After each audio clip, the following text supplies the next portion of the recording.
Tracy McBride, uma jovem de 19 anos, é o foco do caso de hoje. Ela servia ao exército até que no dia 18 de setembro de 1995, algo trágico aconteceu que alterou seu destino permanentemente. E é sobre essa história que nós vamos discutir hoje. Tracy Joy McBride nasceu em 27 de maio de 1975, tendo Stacy McBride Cox como irmã e Jimmy McBride como irmão. Tracy se formou na Centennial High School, tendo uma frequência muito boa, tanto que isso se tornou um recorde. Tracy tinha por volta de 1,60 de altura e pesava cerca de 45 quilos. Ela amava música e, inclusive, pretendia se tornar professora de música. Quando entrou para o exército, que foi logo depois de se formar no ensino médio, Tracy, que ainda era muito jovem, já tinha um grande compromisso com o serviço. Ela mesma queria pagar a sua universidade e, inclusive, planejava terminar antes mesmo do fim dos seus serviços no exército. Quem a conheceu disse que ela era uma pessoa que, entre aspas, iluminava o mundo. Sabemos que ela namorava um membro dos fuzileiros navais e, no início do mês de fevereiro de 1995, Tracy foi colocada na base aérea de Goodfellow, em San Angelo, após o fim do seu treinamento. É então que no dia 18 de fevereiro de 1995, Tracy simplesmente havia desaparecido.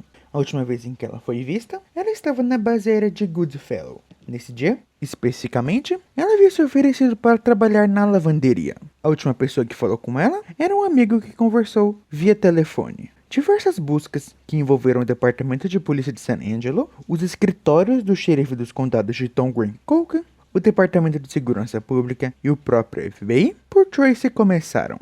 Porém, eles não conseguiam a encontrar. Cerca de 2 semanas depois do desaparecimento de Tracy, um sargento, que estava preso, mostrou à polícia um corpo que estava debaixo de uma ponte. Essa pessoa era Tracy McBride. A cabeça dela havia sido esmagada por alguma coisa. Um médico legista que examinou seu corpo disse que, abre aspas, foi pior do que grande parte dos acidentes de carro de alto impacto, fecha aspas. Isso sob o trauma da cabeça dela. Ela ainda estava usando o seu uniforme do exército, que, a nível de curiosidade, estava em perfeitas condições. Também foram encontradas 2 presilhas e um par de óculos. Além disso, a sua roupa não mostrou sinais de que ela havia sido abusada e as suas roupas íntimas haviam sumido. É então que o sargento, que mostrou o lugar onde o corpo de Tracy estava, confessou tê-la matado. Então, vamos explicar essa história um pouco melhor. Louis Jones Jr., nascido em 4 de março de 1950, era um veterano do exército que prestou serviços na Guerra do Golfo e em Grenada. E também era guarda florestal por mais de 20 anos. Antes de se aposentar, ele já havia conseguido a posição de sargento-mor. Enquanto crescia, ele foi abusado, tanto fisicamente quanto sexualmente. Louis foi casado 3 vezes e foi em um desses relacionamentos em que a filha dele, a Bárbara, nasceu. Na época, ele tinha 53 anos e trabalhava na base aérea de Goodfellow como motorista de ônibus. No dia 1º de março de 1995, ele foi preso depois de sua ex-esposa o denunciar por agressão sexual, juntamente com o fato de que ele havia a sequestrado e abusado sexualmente dela ao Departamento de Polícia de San Angelo. Esses fatos aconteceram no dia 16 de fevereiro, 2 dias antes de Tracy ter sido sequestrada.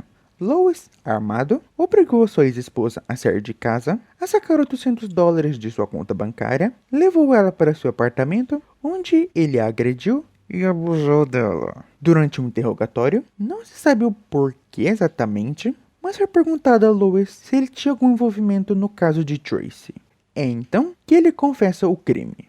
No dia 18 de fevereiro de 1995, Louis estava na base aérea de Goodfellow procurando a sua ex-esposa, que também trabalhava lá. Porém, quando ele viu Tracy, ele simplesmente decidiu sequestrar ela. Isso realmente foi bem repentino. Em um momento ele estava procurando a ex e no outro já estava sequestrando a Tracy. Sob a mira de uma arma, Louis fez com que Tracy fosse até seu apartamento. Ela tentou resistir e fazer algum som alto, até houveram 2 soldados que tentaram impedir Louis. Porém, ele conseguiu deixar um deles inconsciente, dando uma coronhada com a arma que ele estava, e depois fugiu da base. Já em sua casa, Louis abusou sexualmente de Tracy, depois fez com que ela se lavasse com água oxigenada e a trancou em um armário. Em um momento, ele a agrediu e depois lavou as roupas dela com água oxigenada. Segundo ele, isso era para eliminar qualquer prova contra ele. Após isso, obrigou Tracy a usar toalhas, já que ele achava que isso não deixaria marcas de botas e nas roupas dela.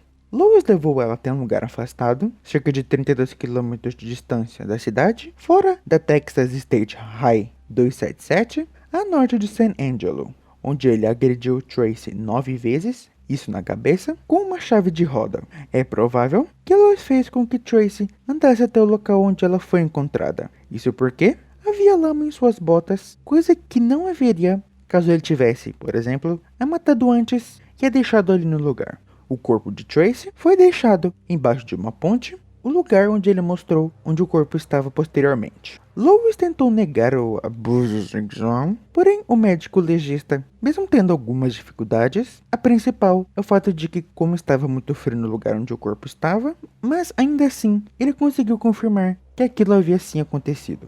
Após ter sido preso e processado pelo governo federal, o julgamento dele começou em 16 de outubro de 1995, e durante ele foi alegado que Lois tinha a síndrome da Guerra do Golfo, que, resumindo, é uma doença adquirida tanto por veteranos da Guerra do Golfo de 1991 e civis que estiveram próximo das áreas de conflito ou em locais de armas químicas. Essa síndrome causa coisas como fadiga, dores de cabeça, tontura, perda de equilíbrio, problemas de memória e na pele, falta de ar e muitos outros sintomas. Também foi alegado que Lois sofria de estresse pós-traumático. No fim, isso não alterou a sentença final. A evidência da síndrome da Guerra do Golfo, nem o estresse pós-traumático, eram pontos que justificavam as ações dele, mas sim eram um ponto atenuante. Isso significa que, talvez, isso pudesse reduzir a pena dele. Foram precisas mais de 6 horas e meia para o júri, que era composto por 3 homens e 9 mulheres, decidirem a pena de Lois. Ele tentou apelar da sentença, dizendo que aquilo era discriminação racial, além de que, segundo ele, a defesa de seu advogado não havia sido boa.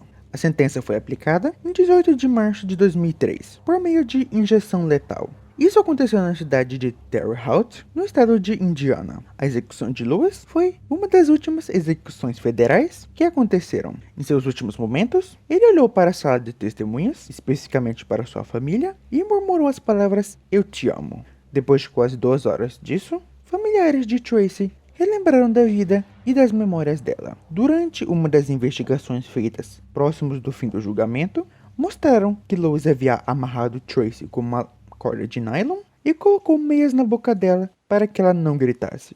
Outro fato é que nunca puderam recuperar a arma do crime. Segundo Lois, ele havia descartado em uma lixeira de uma loja de conveniência, mas que depois ele iria descartar de uma forma melhor. Porém, quando ele voltou nessa lixeira, a arma não estava mais lá. Lembrando que a arma era uma chave de roda. Ainda durante o julgamento, Lois alegou que sequestrou Tracy porque ela se parecia com sua ex-esposa. Em 2007, foi fundada a organização não governamental Tracy Joy McBride Scholarship Fund após uma mulher, a Rachel Baring, fazer uma doação depois de saber e ficar emocionada com a história de Tracy. Os $500 iniciais logo se transformou em uma arrecadação anual de fundos. Até os dias atuais, ela ajuda a financiar a ONG e, inclusive, já encontrou a família de Tracy. Em abril de 2013, a ONG fez um evento chamado Tracy's Night. Nisso, eles fariam um jantar, um leilão e uma noite de entretenimento com o intuito de arrecadar dinheiro para bolsas de estudos para mulheres que mostraram ter compromisso com o serviço do exército. Stacy, a irmã de Tracy, é a principal organizadora do fundo das bolsas. Há um parque, o Tracy McBride Memorial Park, um dos mais antigos de Centerville, foi nomeado assim em homenagem a Tracy. Então é isso. Esse é o caso de Tracy McBride. Se você gostou deste conteúdo, por favor, considere deixar um like, comentar o que achou e se inscrever no canal. Te vejo no próximo vídeo.